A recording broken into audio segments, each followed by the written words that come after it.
رحم اللہ من قرأ الفاتحہ۔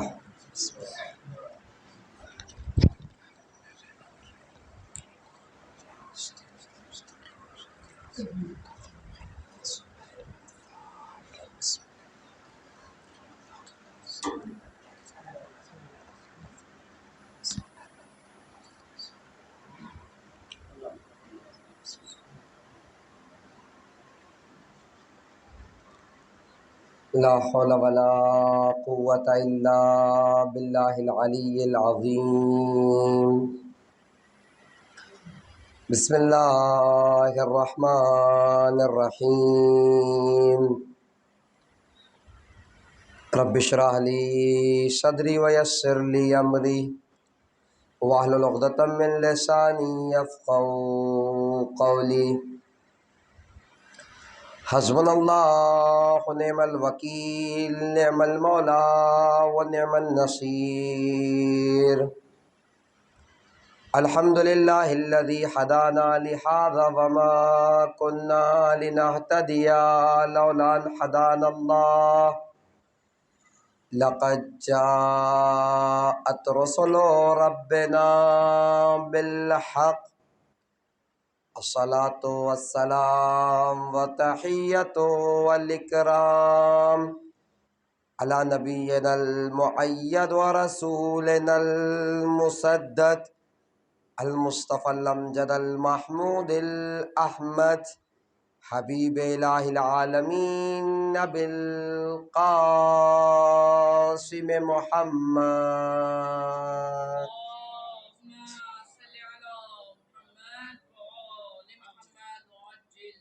وعلى آل بیتہ الطیبین الطاہرین المعصومین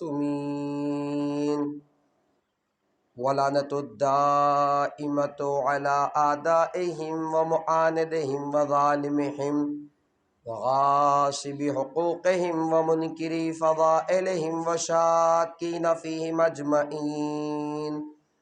اما بعد فقد قال تبارک و تعالی فی القرآن الکریم وفرقان الحمید۔ بسم اللہ الرحمن الرحیم۔ ربنا لا تزغ قلوبنا بعد اذ ہدیتنا وہب لنا من لدنک رحمہ انک انت الوہاب۔ صلاۃ محمد وعلی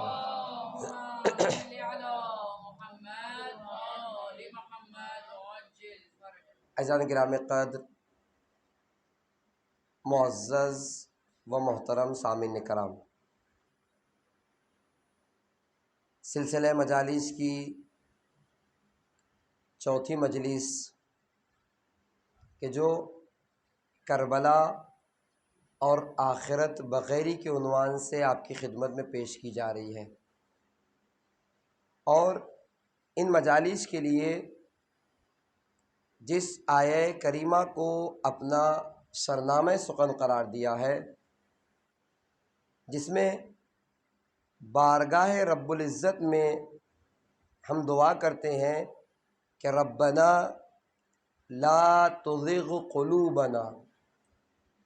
میں روزانہ آیت کی تکرار بھی کر رہا ہوں اور ترجمے کو بھی بڑے اطمینان سے آپ کی خدمت میں پیش کر رہا ہوں، تاکہ جن لوگوں کو آیت یاد نہیں ہے ان کے زبان پر آیت آ جائے، اور جن لوگوں کو یاد ہے ترجمہ ان کو واضح نہیں ہے، ترجمہ ان کے ذہن میں رہ جائے، نہ ترجمہ ایسے ہی مفہومی ذہن میں رہ جائے، تاکہ نماز کے کم سے کم اس حصے میں لطف آئے جب ہم بارگاہ خداوندی میں کہہ رہے ربنا، اے ہمارے پروردگار، لا تزغ قلوبنا، ہمارے دلوں کو نہ موڑنا، بعد اذ ہدیتنا، جبکہ تو ہماری ہدایت کر چکا ہے، جبکہ تو ہمیں سیدھا راستہ دکھا چکا ہے، وَحَبْ لَنَا مِن لَدُنْكَ رَحْمَةً، اور اپنی طرف سے ہمارے لیے رحمت عطا فرما، اِنَّكَ أَنْتَ الْوَهَّابُ، کہ بے شک تو بہت زیادہ عطا کرنے والا اور بخش دینے والا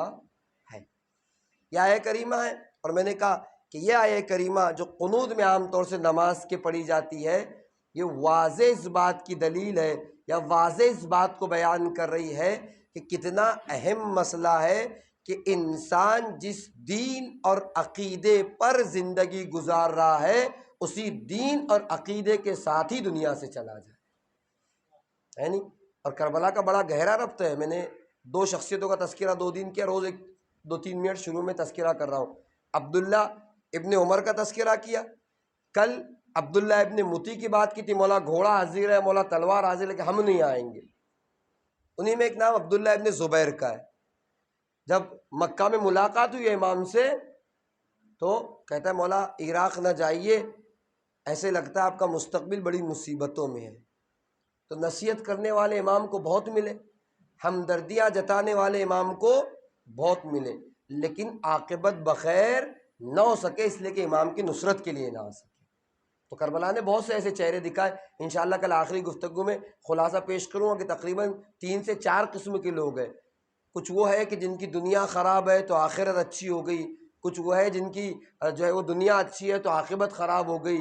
کل خلاصہ آپ کی خدمت میں باتیں پیش کروں گا، لیکن کربلا کا اہم پیغام ہے کہ بہت سے ایسے تھے جو دم بھرتے رہ گئے لیکن نصرت امام نہ کی، جس کے نتیجے میں آخرت خراب ہو گئی۔ اگرچہ کہ بہت اچھے مسلمان تھے، رسول کے صحابی تھے، صحابی کی اولاد تھے، لیکن کوئی فائدہ نہ ہو سکا۔ اسی لیے اتنی اہمیت اس موضوع کی ہے، اور میں نے کہا ایک آیت نہیں، کتنی دعائیں ایسی ہیں جس کی تاکید کی گئی ہے تاکہ انسان کم سے کم جاتے جاتے اپنے عقیدے کے ساتھ جائے۔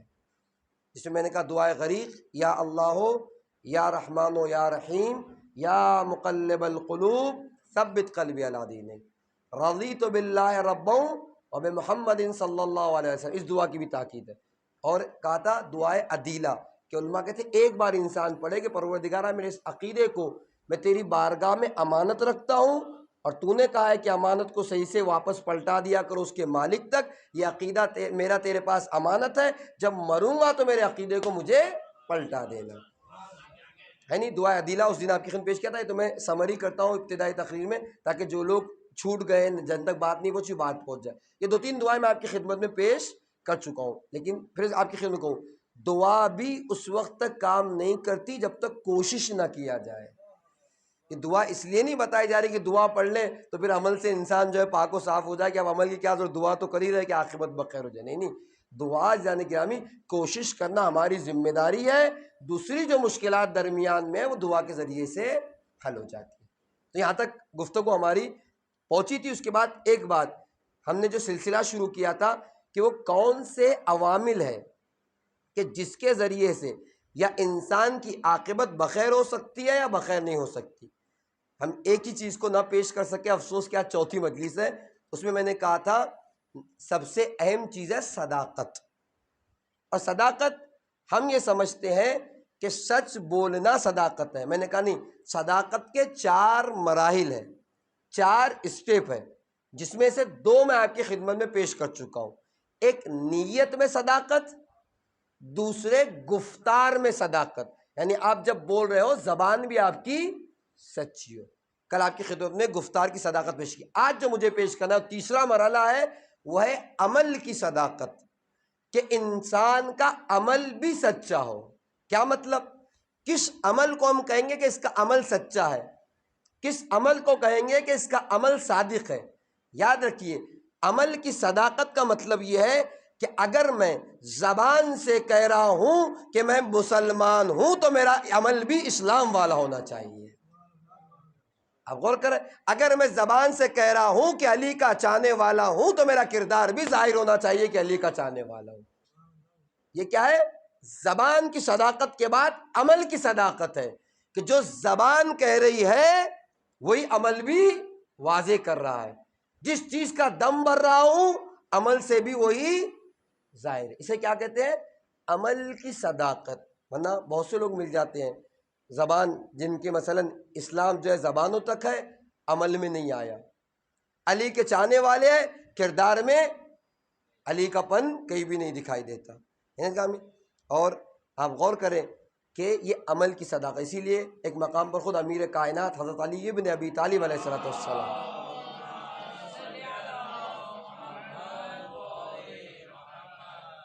ارشاد فرماتے ہیں کہ اگر کسی شخص کے ایمان کو جانچنا ہو کہ کتنا ایمان اس کے پاس ہے، کتنا یہ مومن ہے، تو مولا کہتے ہیں لا تنظروا الی رکوع الرجل والسجود، انسان کے رکوع اور سجدوں کو نہ دیکھو، کسی کے رکوع اور سجدے سے اس کے ایمان کو چیک نہیں کیا جا سکتا، بلکہ مولا کہتے ہیں عمل کے میدان میں آ کے دیکھو کہ کتنی صداقت پائی جاتی ہے، کتنی امانت پائی جاتی ہے، کتنی ایمانداری پائی جاتی ہے۔ غور کر رہے مولا کہہ رہے کسی کو چیک کرنا ہو تو یہ مت دیکھو کہ مصلی کی جماعت کی پہلی صف میں کھڑا ہوا ہے، نہیں، اسے چیک کرنا ہو تو بازار میں چیک کرو کہ وعدہ کرتا ہے تو پورا کرتا ہے کہ نہیں، عملی زندگی میں، پریکٹیکلی لائف میں اپنے کام کو بجا لاتا ہے کہ نہیں بجا لاتا، تب جا کر اس کا ایمان جانچا جا سکتا ہے۔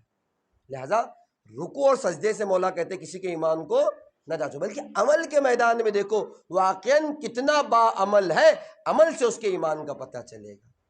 حضرت گرامی یقیناً ایسے ہی ہے، میں آپ سب برابر سے ہے، ہمارے پاس جب یہ بات ہوتی ہے نا کہ مولا مثلاً جو ہے وہ اتنی نمازیں پڑھتے تھے اور اتنے فاقے کرتے تھے، تو پتہ ہم کیا کہتے ہیں؟ ہم کہتے ہیں کہ وہ مولا ہے نہیں، کہاں مولا اور کہاں ہم، لیکن اگر بات جنت میں جانے کی ہو جہاں مولا وہیں ہم، اور کتنا اچھا انصاف ہے کہ ایک آدمی ریاضت کر کے، محنت کر کے، عبادت کر کے ایک مقام تک پہنچے اور ہم بغیر محنت کے اس مقام تک پہنچنا چاہتے ہیں۔ غور کر جانا میں، لہٰذا عمل کی صداقت، یعنی اگر میں اپنے آپ کو مسلمان کہہ رہا ہوں، اپنے آپ کو شیعہ کہہ رہا ہوں، تو میرا عمل بھی اس بات کو بتا رہا ہو کہ میں شیعہ ہوں، میرا کردار بھی اس کو بات کو بتا رہا ہو کہ یہ مسلمان ہے۔ یعنی ایک جملہ ایک عالم دین ہے جمال الدین اسد آبادی، البتہ مکمل طریقے سے میں ان کے جملے سے وہ نہیں ہوں، موافق نہیں ہوں، لیکن کچھ حد تک اس میں حقیقت بھی ہے۔ وہ کہتے ہیں کہ میں نے بہت سے مغربی ممالک کا، ویسٹ کا سفر کیا، لیکن جب بھی میں غیر اسلامی ممالک میں جاتا تھا تو مجھے وہاں اسلام تو دکھتا تھا، مسلمان نہیں دکھتے تھے۔ اب جملے کی توجہ کریں، اسلام تو میں دیکھتا تھا لیکن مسلمان نہیں دکھائی دے، اور جب مسلمان ممالک میں آتا ہوں، مسلمز کنٹری میں آتا ہوں، تو وہاں مسلمان تو بہت دکھائی دیتے، اسلام کسی کے پاس دکھائی نہیں دیتا۔ حقیقت ہے، البتہ حقیقت بھی ایسا نہیں، ویسٹ میں بہت سے مسائل ہیں، لیکن وقت کی پابندی ان کے پاس ہے، نظافت اور صفائی ان کے پاس ہے، بھائی چارہ ان کے پاس ہے۔ وہ کہتے تھے کہ میں جب وہاں جاتا ہوں تو بظاہر مسلمان تو نہیں دکھتے لیکن اسلام مجھے دکھائی دیتا ہے، اور جب مسلم ممالک میں آتا ہوں تو مسلمان تو بہت دکھائی دیتے تھے لیکن اسلام دکھائی نہیں دیتا۔ یعنی حقیقت بھی ہے۔ برنارڈ شاہ کا ایک جملہ میں نے پڑھا تھا، وہ کہتا ہے کہ جب بھی میں اسلام کو پڑھتا تھا مجھے ایسے لگتا تھا کہ ابھی مسلمان ہو جاؤں، اور مسلمانوں کو دیکھتا تھا تو ایسے لگتا تھا کہ کبھی مسلمان نہ ہو۔ غور کر جائیں گے کیوں ایسا ہوا؟ اس لیے کہ اسلام ایک الگ چیز کا نام ہے اور ہمارا عمل ایک الگ چیز کی طرف دعوت دے رہا ہے۔ میں بھی آؤں گا اس کی طرف جان گرامی کہ اسلام، آپ غور کریں، جو انسان مسلمان ہے اس کا کردار بھی مسلمانہ ہو، علی کا چاہنے والا ہے اس کا کردار بھی بتا رہا ہو کہ علی کا چاہنے والا ہے، نہ ہو کہ صرف زبانی لقلقہ ہے اور زبانی شور و شرابہ ہے کہ ہم تو مسلمان ہیں، ہم تو چاہنے والے نہیں، ہمارا کردار بتا رہا ہو، ہمیں بولنے کی ضرورت نہ ہو، دیکھنے والا دیکھے تو کہے کہ یہ علی کا چاہنے والا ہے۔ اور پھر جائیں گے، اسی لیے اللہ کے رسول حضرت محمد مصطفیٰ صلی اللہ علیہ وسلم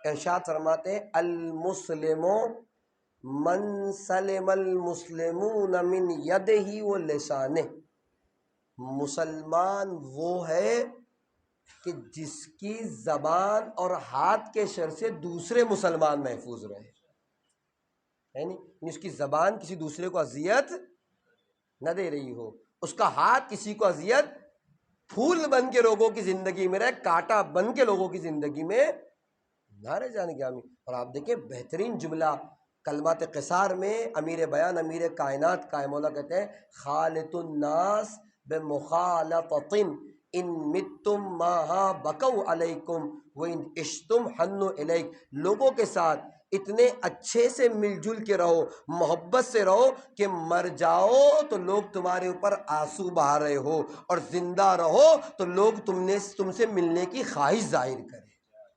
کیا زندگی ہے؟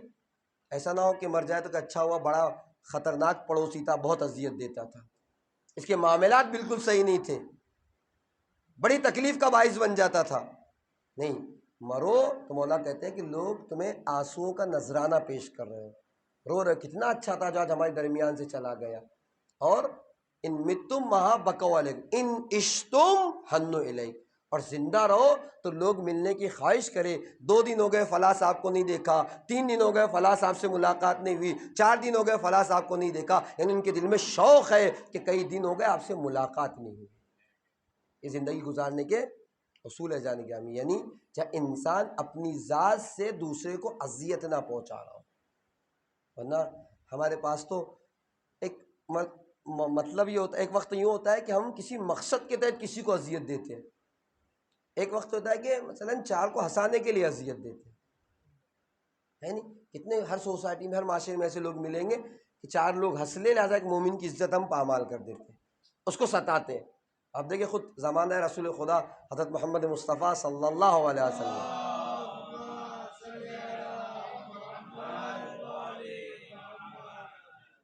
اللہ کے رسول بیٹھے ہوئے ہیں، کچھ درس دے رہے، ایک شخص بیٹھا ہوا ہے، اسے اچانک سے کچھ کام یاد آیا، جلدی سے اٹھا اور باہر نکلنے کی کوشش کی، جہاں چپلیں رکھی ہوئی تھی وہ اس کے ذہن میں نہیں رہا، وہ آگے بڑھ گیا، ایک شخص نے دیکھا کہ اس نے چپل نہیں لی ہے، جا کے اس کی چپل پہ بیٹھ گیا، البتہ کوئی قصد اس کا یہ نہیں تھا، کوئی مقصد، صرف ستانے کے لیے، پریشان کرنے کے لیے۔ اب جب وہ باہر تک پہنچا، جہاں چپل کی اسے ضرورت ہوئی تو اسے یاد آیا کہ میں نے تو چپل نہیں لی ہے، واپس پلٹا، اب چپل ڈھونڈ رہا ہے تو چپل دکھائی نہیں دے رہی، چونکہ یہ اس کے اوپر بیٹھا ہوا ہے۔ اس بات کو اللہ کے رسول نے دیکھ لیا، اللہ کے رسول کہتے ہیں کیفا برؤیت المؤمن، تم کیسے مومن ہو کہ اپنے مومن بھائی کو اذیت دے رہے ہو اس بات کے لیے کہ دوسرے لوگ اس پہ مسکرائے، اس کی پریشانی پہ ہنسے؟ یہ نہ اسلام کو قبول ہے نہ اللہ کو قبول ہے۔ آپ غور کر، کتنا ہم تو ایسے کاموں کو تو کوئی اس کی کاؤنٹ ہی نہیں کرتے، ہم تو سوچتے ہیں کہ تو گناہ ہی نہیں ہے، جبکہ اس دن کا امیر قائد کہتے کسی گناہ کو کر کے اسے چھوٹا سمجھنا خود گناہ کو بہت بڑا بنا دیتے ہے نہیں؟ یہ اسلام ہے جانے گرامی۔ ایک طرف اللہ کے رسول ایک حدیث میں کہتے ہیں تر المؤمنون فی تواتفہم و توادعہم و تراحمہم مثل الجسد اذا اشتکا عضو تداعی لہ سائر الجسد۔ اللہ کے رسول، بہت توجہ کریے گا اس حدیث میں، ہم کچھ دیر رکیں گے۔ اللہ کے رسول کہتے ہیں کہ عمل دیکھیں انسان کا، کہ جب انسان زبان سے مسلمان کرے تو اس کا عمل بھی اسلام والا ہونا چاہیے۔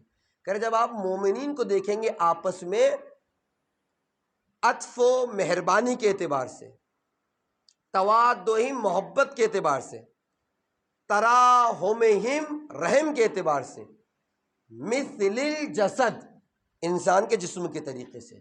کیا انسان کے جسم میں اذا اشتکا عضواً، اگر کسی ایک بدن کے کسی ایک پارٹ میں، ایک حصے میں تکلیف ہو، تداعی لہ سائر الجسد، تو پورا کے پورا بدن تڑپ اٹھتا ہے، پورا کے پورے بدن کو تکلیف ہوتی ہے نہیں ہوتی جانگامی؟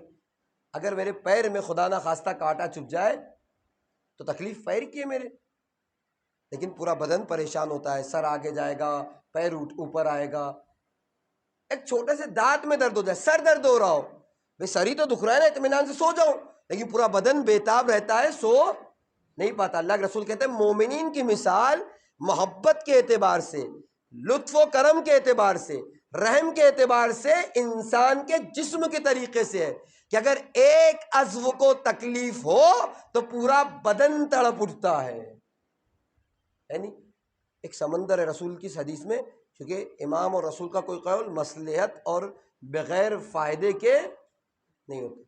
بہت سے درس ہے جو خدا نے ہمارے بدن میں رکھا ہے، ایک زندگی گزارنے کا سلیقہ، اگر ہم غور کریں گے تو خود آپ کو احساس ہوگا کہ بدن کتنی چیزیں ہمیں سکھاتا ہے، شاید جس کی بنا پر اللہ کے رسول نے اس بدن سے تشبیہ دی۔ آپ فرض کریں میرے پیر میں کانٹا چبھا ہوا ہے نہیں؟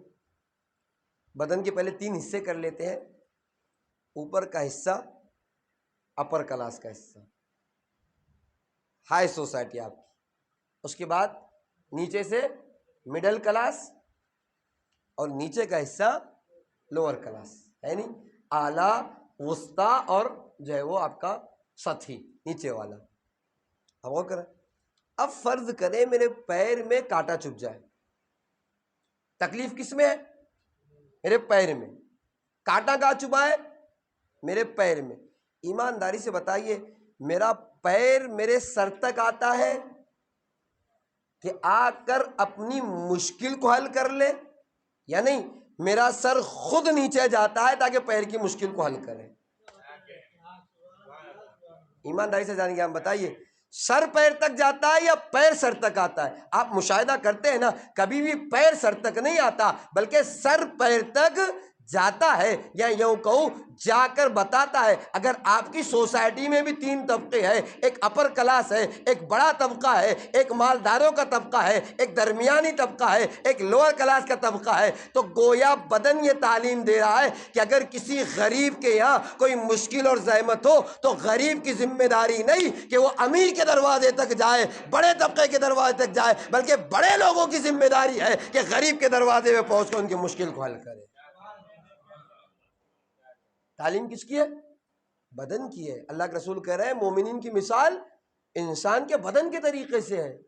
ایک نہیں کتنی مثالیں میں آپ کو بدن سے دوں، اللہ کے رسول نے یوں نہیں کہا، اندازہ نہیں لگا سکتے۔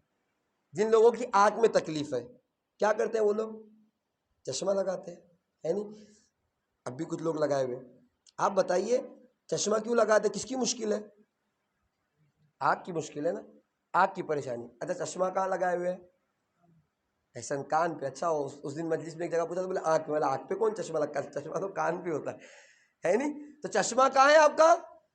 کان پہ۔ مشکل کس کی ہے؟ آپ بتائیے ایمانداری سے، آئینے کو چھوڑ کر کوئی شخص ایسا ہے جس نے اپنا کان دیکھا ہو؟ آئینے میں خود سے کوئی ایسا ہے جس نے اپنا کان دیکھا ہو؟ نہیں دیکھا نا جان گیا میں۔ گویا انسان کا بدن تعلیم دے رہا ہے، کسی کی مدد کرو تو اتنی خاموشی سے کرو کہ اسے پتہ بھی نہ چلے کہ کس نے مدد کی۔ یہ تعلیم ہے آپ کے جسم کی، بدن کی تعلیم ہے۔ کان مدد کر کے بتا رہے ہیں، ضرورت آنکھ کی ہے، مدد کون کر رہا ہے؟ کان، جبکہ آنکھ کان کو دیکھ بھی نہیں پا رہی ہے لیکن تب بھی کان مدد کر رہا ہے نہیں؟ ایک اور مثال دیکھ لیں، وقت ہوگا تو بقیہ باتیں پھر کبھی آپ کی خدمت میں۔ اگر میرے دانت میں کوئی چیز پھنس جائے، اللہ کے رسول کی حدیث ہے، ترل مومنین، اگر آپ مومنین کو دیکھیں گے محبت میں، الفت میں، رحم میں، تو جسم کی مثال ہے۔ آپ دیکھیں جسم کتنی چیزیں سمجھاتا ہے۔ میرے دانت میں کوئی چیز پھنس جائے، دانت میں پھنسی ہے، تکلیف کس کی ہے؟ دانت کی۔ کیا رول پے کرتی ہے زبان؟ کبھی ادھر لگے گی، کبھی ادھر جائے گی، کبھی اٹھے گی، کبھی بیٹھے گی، پھر یہاں جائے گی، پھر وہاں۔ کب تک ناچتی رہتی ہے؟ کب تک پریشان رہتی ہے؟ اس وقت تک پریشان رہتی ہے جب تک دانتوں میں چبھی ہوئی یا دانتوں میں پھنسی ہوئی چیز کو نکال نہ لیا جائے۔ گویا چھوٹی سی زبان تعلیم دے رہی ہے، اگر کسی کو مصیبت میں پاؤ تو اس وقت تک سکون سے نہ بیٹھنا جب تک کہ اس کی مشکل کو حل نہ کر دے۔ یعنی انسان کے بدن کی تعلیم ہے۔ اور پیش کروں آگے آپ کی خدمت میں، اذان گرامی آپ غور کریں، اندازہ لگائیں، ہمارے معاشرے اور سوسائٹی میں ایک سب سے بڑی مشکل ہے جس کی وجہ سے ہمارا معاشرہ آج ترقی نہیں کر رہا ہے اور اوپر کی طرف نہیں جا رہا ہے۔ آج دوسری قومیں ہیں جن کے پاس ہاسپٹلس ہے، ان کی اپنی کالجز ہے، ان کے اپنے انسٹیٹیوٹ ہے، لیکن ہمارے پاس بہت کم ہے، اور ہے بھی تو انڈیویجول ہے، انفرادی ہے، جبکہ ممبر جیسی اتنی بڑی چیز ہمارے پاس ہے کہ شاید کسی قوم کے پاس نہیں۔ لیکن 50-60 سال میں ہماری قوم میں جو کام ہونا چاہیے تھا وہ کام نہیں ہوا۔ بہت سی وجوہات ہیں، اس میں سے ایک وجہ ہمارے پاس جو بری عادت ہے وہ یہ ہے کہ ہم کسی کو اوپر جاتا ہوا نہیں دیکھ سکتے۔ ہم کیا کرتے ہیں؟ اس کو پکڑ کے، آپ دیکھیں جگہ میں بات آئی تو میں خدمت پیش کروں، اگر مجھے آج پتہ چلے نا کہ فلاں شخص کا انتقال ہو گیا ہے، ہم جاتے ہیں تشییع جنازہ میں، اور جانا بھی چاہیے، کیوں جاتے ہیں؟ ثواب اتنا ہے کہ کہتے ہیں ایک قدم پر تشییع جنازہ کے لیے جتنا قدم رکھ، ایک قدم پر ایک گناہ معاف اور ایک نیکی آپ کے نامہ اعمال میں لکھ دی جاتی ہے نہیں؟ یہ کیا ہے؟ ثواب ہے تشییع جنازہ کا۔ لیکن جس کی آپ قسم کہے، میں کھا کے کہتا ہوں کہ جتنا ثواب مردے کو کاندھا دینے کا ہے، اس سے کئی زیادہ ثواب زندہ کو سہارا دینے کا ہے۔ اگر موضوع تھا تو پیش کرتا، طواف میں رہ کے جو لوگ جاتے آتے، طواف میں ہے امام حسن علیہ السلام، اور سائل آتا ہے امام طواف چھوڑ کر، صاحب نے کہا مولا طواف میں ہے، کہا اس کی جو مشکل تھی میں اس کو حل کرنے گیا تھا، میرا یہ حل کرنا میرے 70 حج مقبولہ سے زیادہ کا ثواب ہے۔ طواف حرم میں امام حسن علیہ السلام، اس سے بڑا ثواب ہو سکتا ہے؟ ایک حج کے لیے جائیے، اس بار کم سے کم جو لوگ حج ہاؤس سے گئے تھے 4 لاکھ سے زیادہ کا ان کا حساب تھا، جو لوگ ٹور سے گئے تھے 6 لاکھ اب اس کے اوپر معاملات تھے۔ اس کے بعد آپ جائیے، محنت کر کے آئیے، کوئی کہہ سکتا ہے کہ اس کا حج مقبول ہو گیا، خدا نے اسے قبول کر لیا؟ جائیں گے آمین۔ لیکن امام کیا کہہ رہے ہیں؟ یہ کام میرا کہ ایک مومن کی مشکل کو میں نے حل کیا 70 حج مقبولہ سے زیادہ بہتر ہے۔ ایسا نہیں ہے کہ صرف مردوں کو کانا دینے کا ہی ثواب ہے، نہیں، زندوں کو سہارا دینے کا بھی ثواب اس سے کئی زیادہ ہے۔ یقین مانیے، اگر ایک بچے کو آپ نے سہارا دیا، ایک بچے کو آپ نے سنوار دیا، ڈاکٹر بنا دیا، انجینئر بنا دیا، اور میں اکثر کہتا ہوں ایسا نہیں، ہمارے پاس جب واجب کی کتنی قسمیں، واجب عینی، واجب کفائی کا جب تذکرہ آتا ہے تو ایک مثال دی جاتی ہے کہ میت کی، اگر کسی مسلمان کی میت پڑی ہو تو سب پر غسل و کفن دینا واجب ہے، غیب ایک دے دے سب پر سے کفایت کرتا ہے۔ ایسا نہیں ہے، یہ بھی ہے واجب کفایہ، لیکن اس کے اور بھی بہت سے موارد ہیں۔ اگر ایک قوم کا بچہ غربت کی وجہ سے پڑھ نہ پائے، اس کے اندر صلاحیتیں ہو تو پوری قوم کے اوپر واجب ہے کہ اس کو پڑھائے، اور ایک بھی پڑھا لے تو سب پہ سے ذمہ داری ختم ہوگی۔ اب جب کہ میں نے ایک بچے کو سہارا دیا، کب تک ثواب ہے؟ عزیزان گرامی، جب تک اس کی نسلیں پڑھی لکھی ہوگی تب تک میں اس کے ثواب میں برابر کا شریک ہوں۔ لیکن نہیں، افسوس ہمارے پاس، ہم نے کہا مردوں کو سہارا دینا جانتے ہیں، مردوں کو کاندھا دینا جانتے ہیں، لیکن زندوں کو سہارا نہیں دیتے، کھینچ لیتے ہیں۔ اور میں کہا تھا بدن سے بات چلی تھی، اتنی باتیں تو درمیان میں آ گئی۔ میں ایک مثال دیتا ہوں، آپ بڑے غور سے دیکھے جانے گے۔ فرض کریے میں آپ کو اوپر اٹھا رہا ہوں، اوپر کی طرف، میری بدن اوپر جا رہا ہے کہ نیچے جا رہا ہے؟ میں آپ کو اٹھا رہا ہوں تو آپ کے ساتھ ساتھ میرا بدن بھی اوپر جا رہا ہے، میں آپ کو کھینچ رہا ہوں، میرا بدن نیچے آ رہا ہے کہ اوپر جا رہا ہے؟ عزیزان گرامی، نیچرلی طور پر پروردگار نے سمجھانے کی کوشش کی ہے۔ یاد رکھو، اگر کسی کو اوپر اٹھاؤ گے خود بخود تم بھی اوپر اٹھتے چلے جاؤ گے، کسی کو کھینچو گے خود بخود نیچے ہوتے چلے جاؤ گے، کسی کو سہارا دو گے تم بھی اوپر جاؤ گے اس کے سہارے سے، اور کسی کو کھینچو گے تم بھی نیچے آؤ گے۔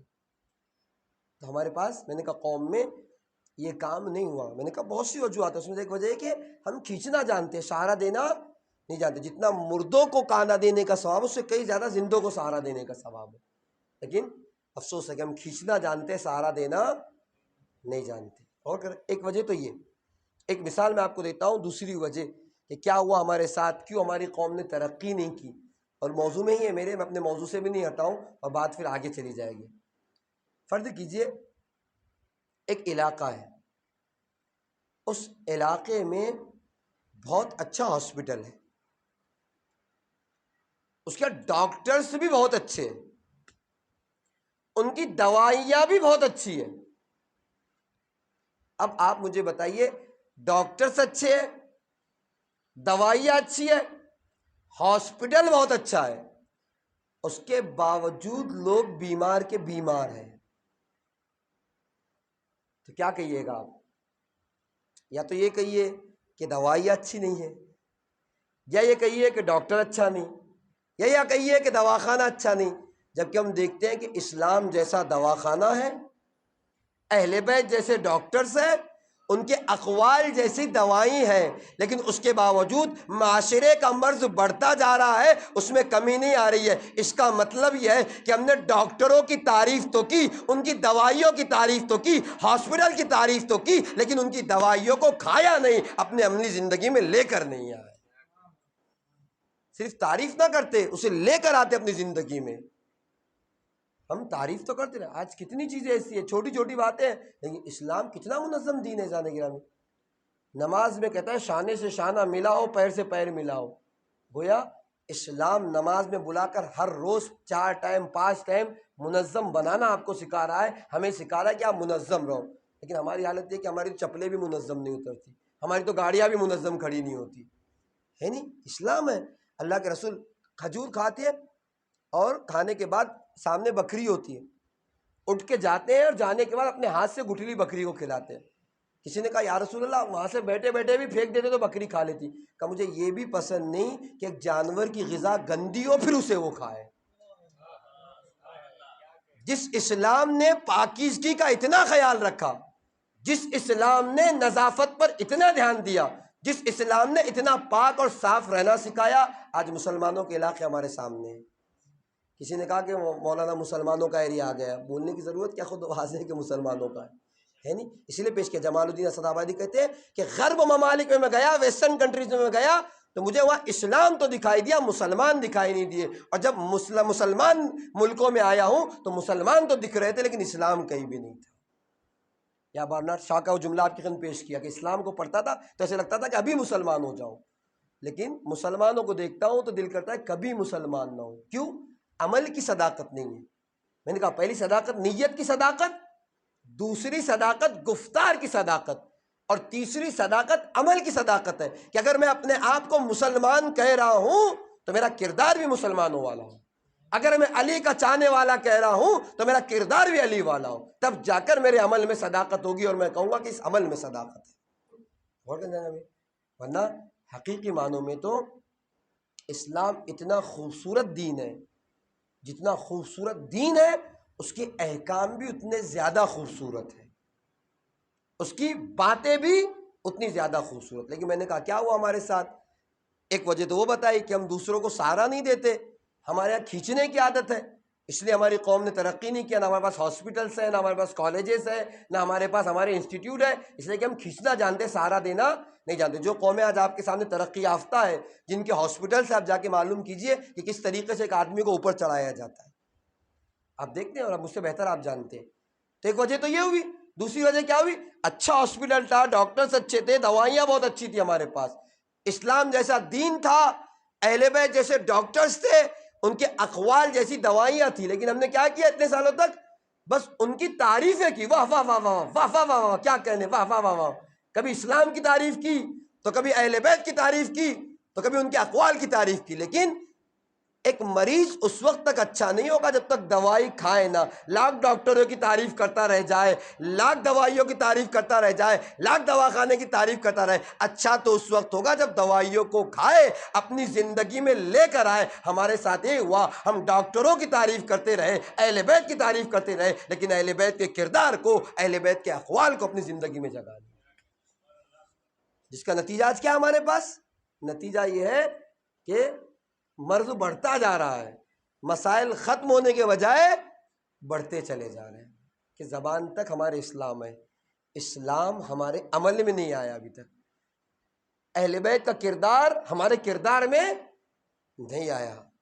اور میں تو کہتا ہوں کہ بہترین موقع ہے محرم کا، کہ جہاں کردار میں کردار اہل بیت آ جائے، ہے کہ نہیں؟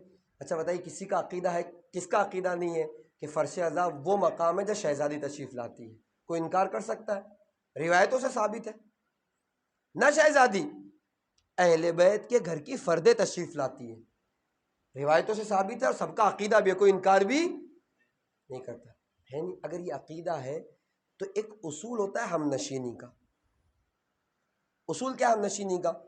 ہم نشینی کا اصول یہ، ساتھ میں اٹھنے کا اصول یہ ہے کہ جب دو چیزیں ساتھ میں اٹھتی بیٹھتی ہے تو ہوتا یہ ہے کہ جو ہلکا والا ہے وہ بھاری والے سے کچھ چیزوں کو کسب کر لیتا ہے، لے لیتا ہے۔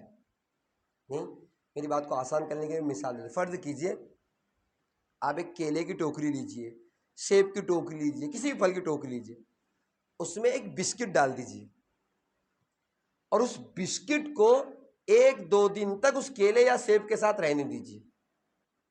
اب اس کو اٹھائیے بسکٹ کو اور اٹھا کے سونگھیے، اب آپ بتائیے بسکٹ سے بسکٹ کی خوشبو آئے گی یا کیلے کی خوشبو آ رہی ہوگی؟ آپ بتائیے، بسکٹ کی خوشبو نہیں آئے گی، کیلے کی خوشبو آئے گی۔ بھائی کیا ہوا؟ بسکٹ کی اپنی ذاتی خوشبو تھی۔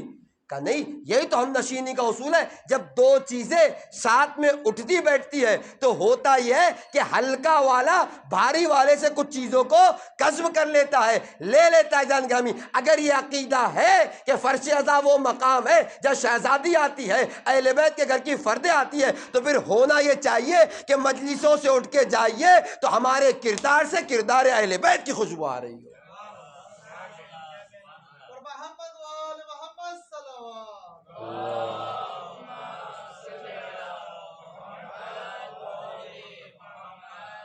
ہمارے اخلاق سے اخلاق اہل بیت کا پتہ چل رہا ہو۔ اور میں اکثر کہتا تھا وہ محرم ہی کیا، وہ مجلسیں ہی کیا کہ جو انسان کو بدل کے نہ رکھ دے، جو انسان میں انقلاب پیدا نہ کر دے۔ کربلا ہر زمانے میں انقلاب تھی، کربلا ہو جائے تب بھی انقلاب اور تبدیلی ہے، کربلا پڑھ دی جائے تب بھی تبدیلی ہونی چاہیے، اور کربلا منائی جائے تب بھی تبدیلی ہونی چاہیے۔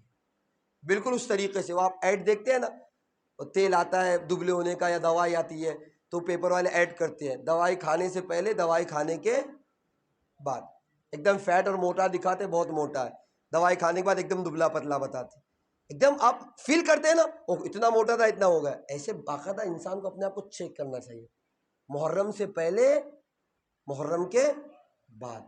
اگر محرم سے پہلے کچھ تھے اور محرم کے بعد کچھ ہو گئے ہیں تو سمجھنا مجلس قبول ہو گئی، اور اگر کوئی تبدیلی نہیں ہوئی، جیسے تھے ویسے ہی ہے، تو سمجھنا رسم ازا، فارمیلٹی پوری ہو گئی، حق فرش ازا پورا نہ ہوا۔ آپ آئیے، نماز کے لیے کیا دلیل دی جاتی ہے؟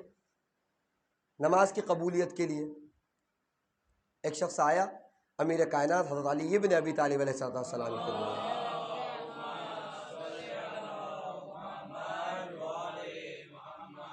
آگے کہتا ہے مولا نمازیں تو بہت پڑھتا ہوں لیکن پتہ نہیں قبول ہوتی ہے بھی کہ نہیں ہوتی۔ امیر کائنات نے کہا تم نے قرآن نہیں پڑھا؟ کہ مولا قرآن تو پڑھتا ہوں۔ کہ قرآن میں یہ آیت پڑھی؟ کہ کون سی آیت؟ کہ ان الصلاۃ تنہا عن الفحشاء والمنکر، کہ بے شک نماز انسان کو فحشات سے، برائیوں سے، گناہ سے روکتی ہے۔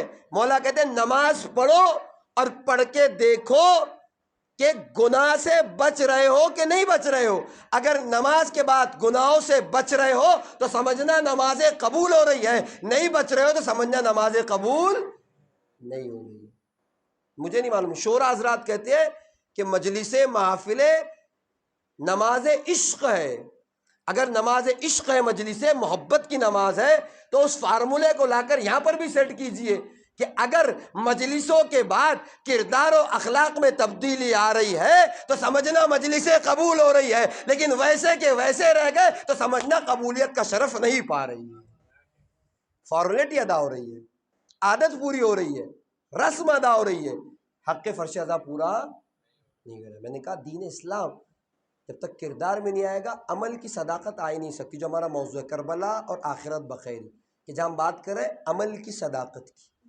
اور اتنا خوبصورت شیخ مرتضیٰ ایک عالم دین ہے، آپ دیکھیں اسلام کتنا خوبصورت ہے اور اسلام کا عمل بھی کتنا خوبصورت ہے، اور کیسے لوگوں کو عمل کے ذریعے سے اپنے دین کی طرف دعوت دی جا سکتی ہے۔ امام کی حدیث ہے باج کونوا دعاۃ الناس بغیر السنتکم، لوگوں کو دعوت دو بغیر زبان کے، یعنی کیسے بغیر زبان کے؟ عمل کے ذریعے سے۔ شیخ مرتضیٰ زاہد اتنے متقی اور پرہیزگار تھے کہ ان کا لقب ہی زاہد پڑ گیا۔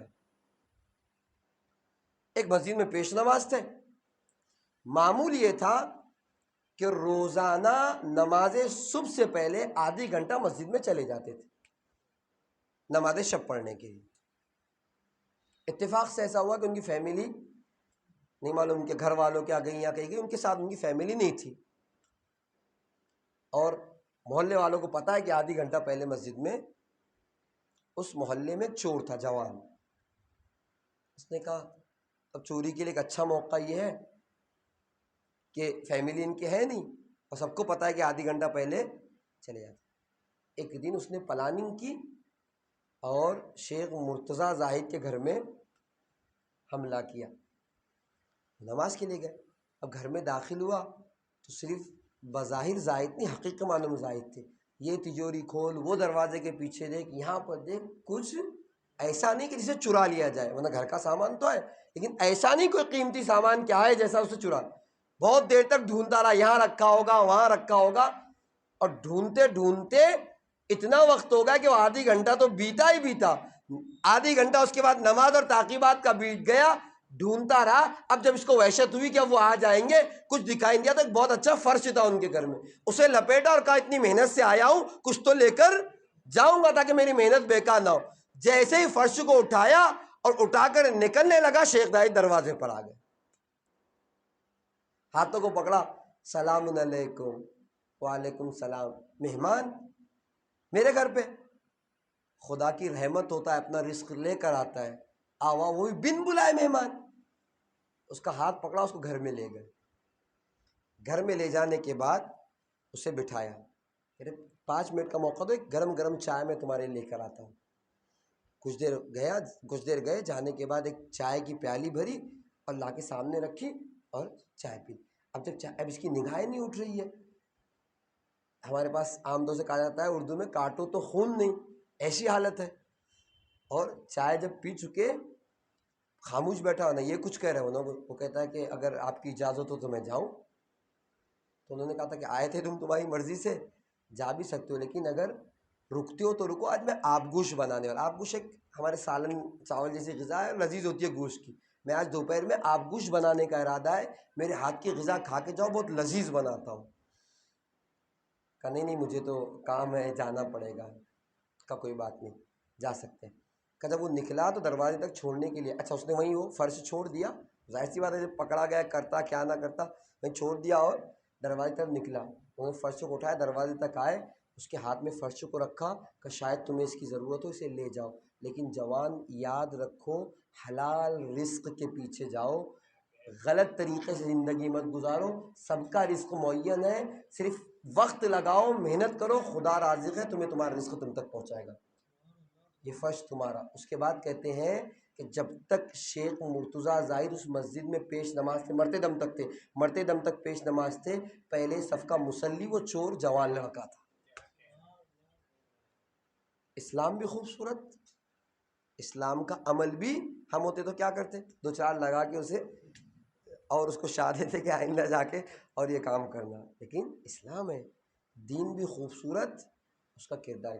وقت رہے گا تو پیش کروں گا شیخ مرتضیٰ، یعنی جب اس طریقے کے لوگ ہو جاتے ہیں تو ان کی دعاؤں کا انداز، ان کا کردار، ان کا عمل بھی خدا بدل دیتا ہے۔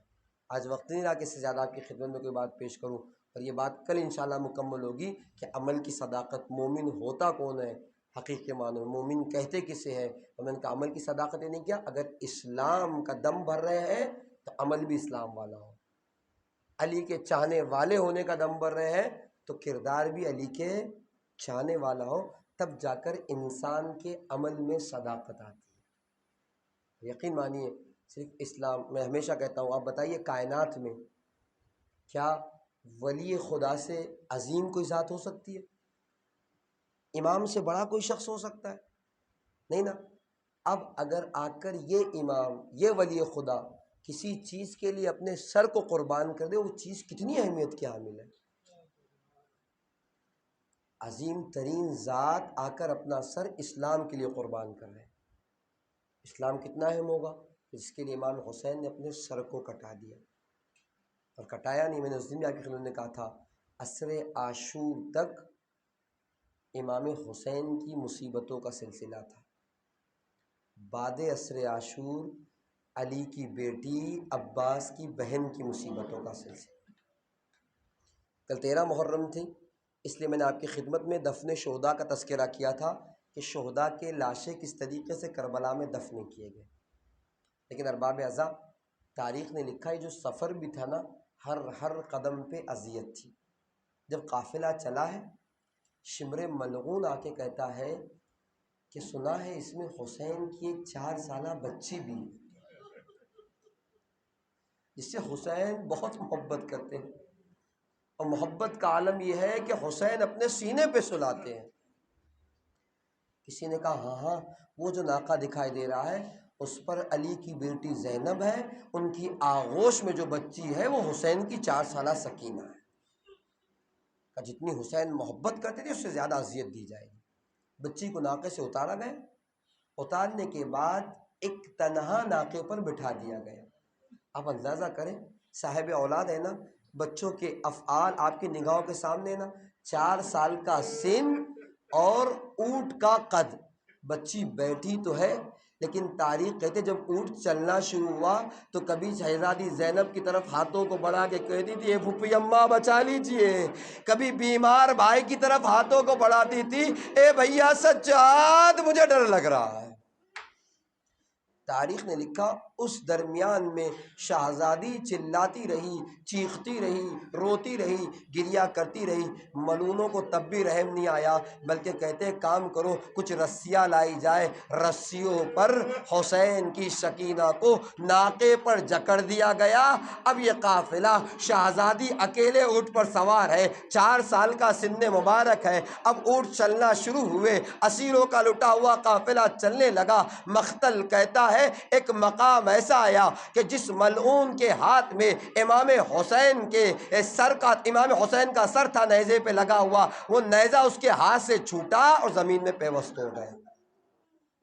ایک ملعون آگے بڑھا کہ اس نیزے کو زمین سے نکال دیا جائے، نیزہ نکلنے کے لیے تیار نہیں ہے۔ دوسرا آگے بڑھا، جب کچھ لوگ کوشش کر چکے نا تو کسی نے کہا کہ قافلے کو روکو۔ جب قافلہ روکا گیا تو شمر ملعون کہتا قافلے کو کیوں روکا گیا میری اجازت کے بغیر؟ کسی نے کہا حسین کا سر جس نوکے نیزہ پر ہے وہ نیزہ زمین میں پیوست ہو گیا ہے، نکلنے کے لیے تیار نہیں ہے۔ شمر ملعون آیا، آ کر دیکھا، کہا نہیں نہیں یہ سر ایسے نہیں نکلے گا، مجھے اس کا راستہ پتہ ہے۔ تازیانے کو اٹھاتا ہے بیمار امام جس کی ہاتھوں میں ہتھکڑیاں، پیروں میں بیڑیاں، گلے میں خاردار توقع، تازیانہ مار کے کہتا ہے اے سید سجاد بتاؤ تمہارے بابا کا سر آگے کیوں نہیں بڑھا؟ اجرکم اللہ۔ 2-4 منٹ کی اور زحمت ہے۔ ایک مرتبہ جیسے ہی تازیانہ پڑا، امام ہے تلملا اٹھے، ہاتھوں کی ہتھکڑیوں کو سنبھالا، پیروں کی بیڑیوں کو سہارا دیا، اپنے بابا کے سر کے پاس آئے، آگے کہتے بابا آپ کا بیمار بیٹا آپ سے کچھ نہیں کہتا، صرف میری پشت تو دیکھیے، اب اس پشت میں اتنی تاب نہیں کہ اور تازیانے کھا سکوں۔ اجرکم اللہ۔ اللہ آپ کو کسی غم میں نہ رلائے سوائے غم کربلا کے، اللہ آپ کے بچوں کو سلامت رکھے، اللہ ماؤں کی گودوں کو آباد رکھے۔ مختل نے لکھا جیسے امام سجاد نے جملے کہے نا، کٹے ہوئے سر سے آواز آئی اے بیٹا سید سجاد میں کیسے آگے بڑھ جاؤں، میرے سینے پہ سونے والی سکینہ اونٹ سے گر کے قافلے سے بھی چڑھ گئی ہے۔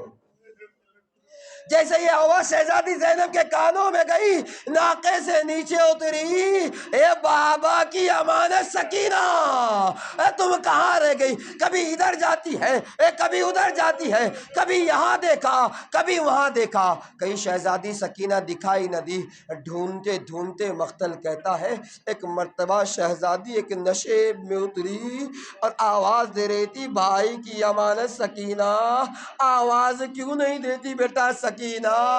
تو کیا دیکھا ایک نقاب پوش بی بی کہہ رہی ہے زینب ذرا آہستے، سکینہ میرے گود میں آرام کر رہی ہے۔ شہزادی زینب نے دیکھا سکینہ ہے ایک نقاب پوش بی بی کی گود میں آرام کر رہی ہے۔ ایک مرتبہ شہزادی زینب کہتی ہے بی بی عصر عاشور کے بعد سے میری بچی کبھی چین سے نہیں سوئی، سوتی بھی کیسے؟ کوئی تماچے مارتا تھا، کوئی تازیانے مارتا تھا، کسی نے دامن میں آگ لگائی۔ اے بی بی تم ہو کون کہ جس کی آغوش میں اتنے اطمینان سے میری بچی سو گئی؟ اے بی بی جس نے بھی ابھی تک جو بھی ہم سے ملا ہے نا ظلم ہی کرتا تھا، تم واحد خاتون ہو کہ جس نے ہماری بچی پر رحم کیا، اللہ تمہارا بھلا کرے۔ لیکن ہاں خاتون ذرا اپنا نام بھی بتا دینا تاکہ کل میں میدان محشر میں اپنی ماں فاطمہ سے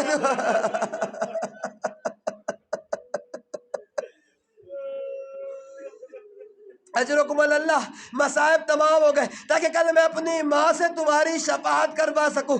اتنا کہنا تھا، اس نقاب پوش بی بی نے نقاب کو الٹا، اے بیٹی زینب تم نے نہ پہچانا، میں تمہاری ماں فاطمہ۔ اجرکم اللہ۔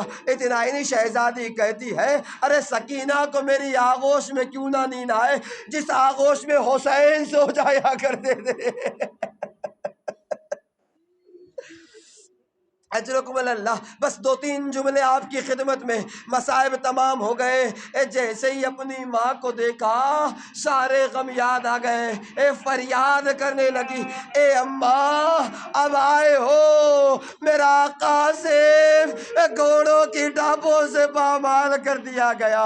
اے اماں میرا اکبر سینے پہ برچھی کا کے سو رہا ہے۔ اے اماں میرا با وفا بھائی شانے کٹا کر فرات کے کنارے سو رہا ہے۔ اے اماں جس حسین کو چکیاں پیس پیس کے پالا تھا، 3 دن کا بھوکا وہ پیاسا کربلا کے میدان میں ذبح کر دیا۔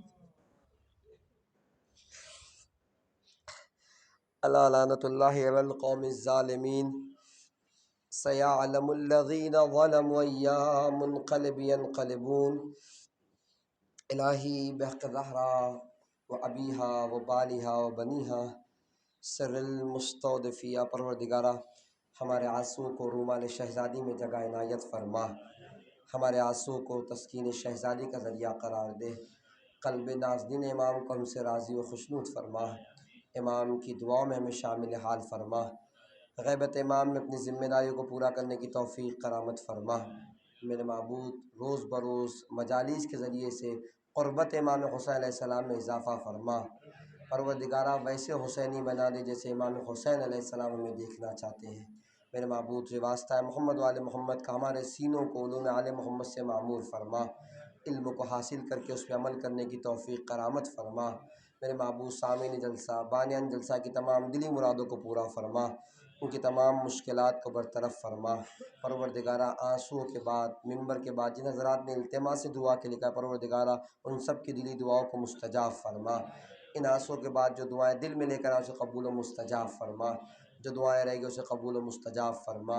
زندگی میں زیارت امام حسین علیہ السلام اور آخرت میں شفاعت امام حسین علیہ السلام نصیب فرما۔ میرے معبود اہم ترین دعا ہے منتقم خون امام حسین یوسف زہرا امام زمانہ کے ظہور میں تعجیل فرما، امام کے مخلص غلاموں میں ہمارا شمار فرما۔ ربنا تقبل منا انک انت السمیع العلیم۔ ماتم حسین